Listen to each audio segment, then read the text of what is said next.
તાપી જિલ્લામાં શાંતિપૂર્ણ માહોલમાં મતદાનનો પ્રારંભ વહેલી સવારથી જ મતદારોએ ઉત્સાહથી મતદાન કર્યું।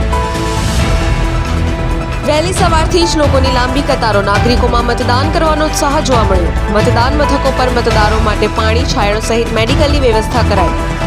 પ્રથમ વખત મતદાન કરનાર નવયુવા મતદારોમાં અનેરો ઉત્સાહ જોવા મળ્યો હતો।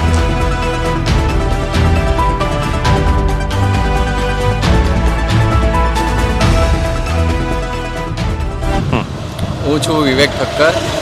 મારા 18 વર્ષ પૂર્ણ થયા છે। આ વખતે મેં ફર્સ્ટ ટાઈમ વોટ આપ્યો છે અને મેં વોર્ડ નંબર 3 વ્યારા તાલુકામાંથી કરેલો। આ એકદમ મજા આવી ગઈ। ફર્સ્ટ ટાઈમ વોટની ફિલિંગ કંઈ અલગ જ છે અને અહીંયાની બધી ફેસિલિટી સારી છે। Thank you.